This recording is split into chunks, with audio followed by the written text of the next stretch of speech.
அனைவருக்கும் வணக்கங்க. இன்றைக்கி நம்ம வீடியோவில் வந்து அக்னி அஸ்திரம் இது வந்து எப்படி செய்கிறது அப்படிங்கிறத தாங்க பற்றி பார்க்க போகிறோம்.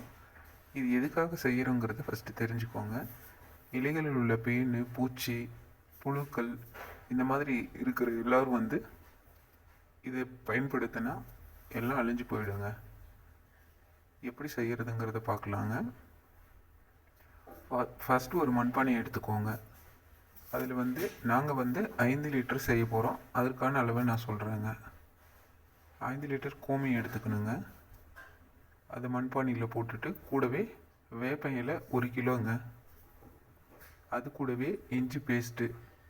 இஞ்சி வந்து பார்த்திங்கன்னா 1/4 கிலோ இஞ்சிங்க. பூண்டு வந்து 1/4 கிலோங்க. அது கூடவே பச்சை மிளகாய் வந்து ஒரு 150 கிராமுங்க. இதெல்லாம் சேர்த்துட்டு கூட புகையிலை வந்து ஒரு 100 கிராமுங்க. இதெல்லாம் சேர்த்துட்டு நல்லா கலக்கிட்டு கொதிக்க விட்டுடணுங்க. நாங்கள் வந்து ஆர்கானிக் தாங்க யூஸ் பண்ணுறோம். நீங்களும் அந்த மாதிரி தான் யூஸ் பண்ணுறதா இருந்தால் மறக்காமல் கமெண்ட்டில் சொல்லுங்கள். பாருங்கள், புகையிலை சேர்த்துட்டு எல்லாம் நல்லா கலக்கிட்டு கொதிக்க விடணுங்க. கொதிக்க விட்டுட்டு இறக்கி ஆற வச்சுட்டு ஆறுனதுக்கப்புறம் மறுபடியும் எடுத்து கொதிக்க விடணுங்க. இது வந்து 48 மணி நேரம் வச்சதுக்கப்புறம் தாங்க பயன்படுத்தணும்.